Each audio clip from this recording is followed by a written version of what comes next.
नमस्कार मंडळी, मी प्रणाली वायरकर. आम्ही मालवणी या चॅनलवर मनापासून स्वागत आहे. आज ही मी आपणास बघा केळफुलाची भाजी बनवून दाखवणार आहे. केळीच्या फुलाला केळीचं बोंड पण असे म्हणतात. कोकणी पद्धतीने मी केळफुलाची भाजी बनवून दाखवणार आहे. ही औषधी आहे. ही खाल्ल्याने हिमोग्लोबिन वाढते. चला तर पाहूया मग. हे बघा मंडळी, हे अशा तऱ्हेचं केळफूल असतं आणि हे साफ केल्याच्या नंतर हा पिवळसर भाग होईपर्यंत हे अशा प्रकारे काढून घ्यायचं असतं. हे बघा, हे अशा प्रकारे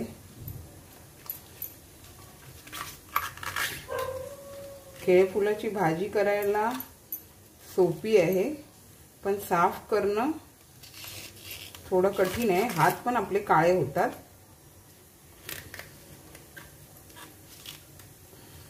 हे बघा, अशा प्रकारे मी हे सर्व काढून घेते आता. हे बघा, हे अशा प्रकारे आपण हे सर्व हे काढून घेतलंय. आता मी साफ करण्याचं दाखवते. हा जो आतला भाग असतो ना, हे बघा, हा तो कडक असतो. हा चावला पण जाऊ शकत नाही आपण जरी भाजीत कापून घालण्याचा प्रयत्न केला तरी. आणि हे जे पोषण असतं हे पण कडकच असतं. हे अशा प्रकारे आपण हे साफ करून घ्यायचं असतं. हे बघा, हे अशा प्रकारे हे दोन भागच फक्त काढून टाकायचे. हे बघा अशा तऱ्हेने हे सर्व साफ करून झालंय आपलं. हे बघा, हा आतले जे हे दोन पोषण असतात ना, हे आपण काढून घेतले. हे बघा, अशा प्रकारे हे आता साफ झाल्याच्या नंतर मी बघा व्यवस्थित असं लाईनीतच साफ करताना लावून घेतलं व्यवस्थित. आणि आता हे असे प्रकारे कापून घ्यायचं बारीक असं.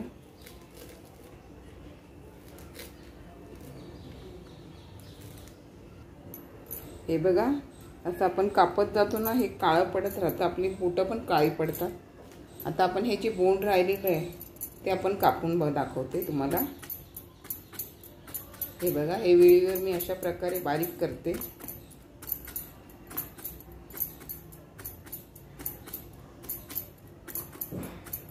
जसं आपली आई करत होती त्याच प्रकारे आम्ही आता हे सगळं करतो. हे बघा, हे असं बारीक झालं काय नंतर मग हे अशा प्रकारे कापून घ्यायचं.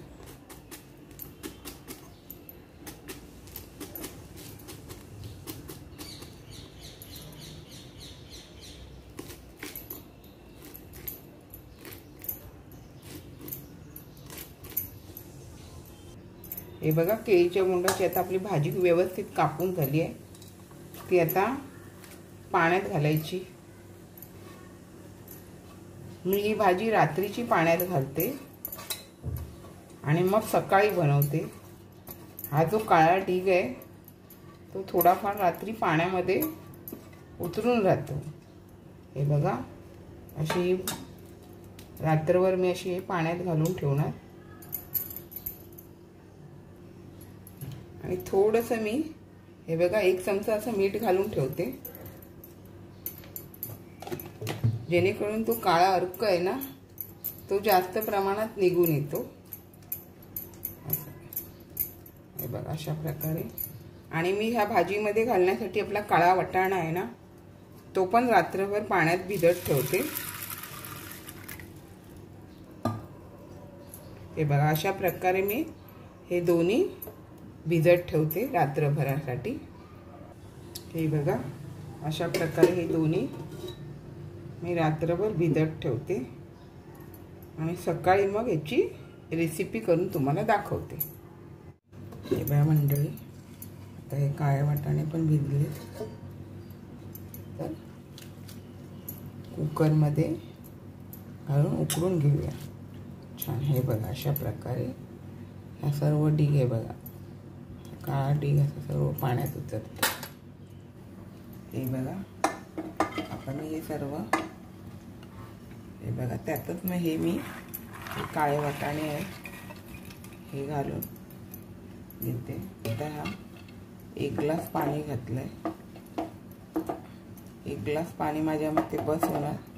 आणि 4 ते 5 शिट्या काढून घेते।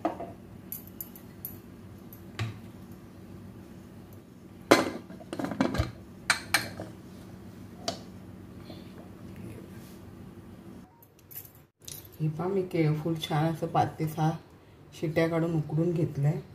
ह्यासाठी आपल्याला लागणारं साहित्य: मालवणी मसाला, लाल तिखट, गरम मसाला, हळद, किचन किंग मसाला,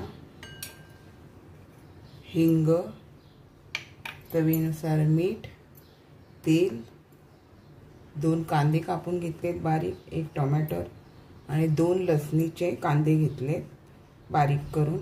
लसूण जरा जास्त असली तर चव चांगली लागते या भाजीला। आलं उभं कापून घेतलंय आणि थोडीशी आपल्याला कोथिंबीर घालून घेतलं। त्यानंतर हे लसूण घालून घेऊया। लाल होईपर्यंत आपण हे लसूण भाजून घेऊ। हे बघा लसूण आपली लाल होत आली की त्यात आपण हा कांदा आणि कढीपत्ता घालून घेऊ। बारीक केलेली कढीपत्ता जरा, हे बघा अशा प्रकारे हे घालून आपल्याला कांदा नरम होईपर्यंत परतवायचा आहे।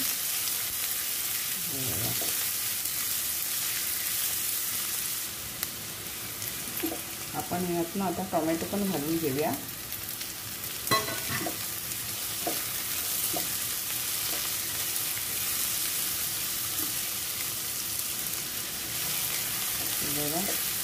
आता आपल्याला टोमॅटो थोडा नरम होईपर्यंत यावर मंद आचेवरती झाकण मारून ठेवू।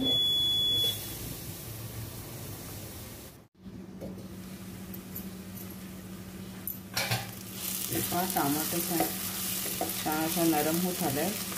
ते व्यवस्थित सर्व आपण त्यात हिंग आणि सर्व मसाले घालून घेऊया। हे बघा मालवणी मसाला, लाल तिखट, गरम मसाला, हळद हे सर्व आपण ह्यात घालून घेऊया। हे बघा आणि हा थोडा किचन किंग मसाला आहे तो पण मी घालून घेते। आपण ह्यात हे उकडलेलं केळफूल, हे बघा काळे वाटाणे छान असे मेंदले गेलेत, हे बघा छान मेंदले गेलेत, हे आपण ह्यात आता घालून घेऊया।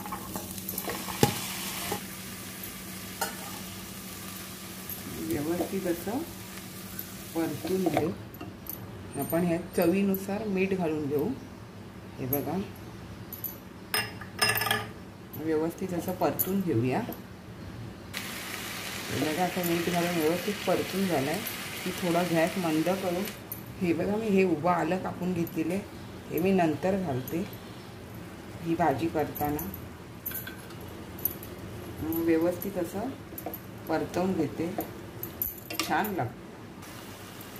हे बघा आपली आता भाजी तयार होत आली ना, की आपण ह्याच्यात हे ओलं खोबरं विळीवर किसून घेतलेलं ते ओलं खोबरं घालून घेऊया।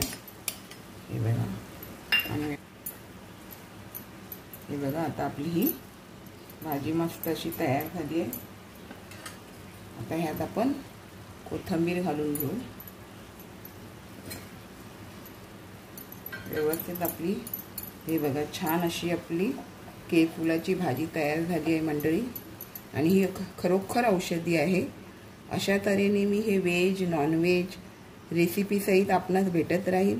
त्यासाठी आपण माझ्या चॅनलला लाईक शेअर सबस्क्राईब करायला विसरू नका। चला तर आता इथेच थांबते, पुढे भेटू।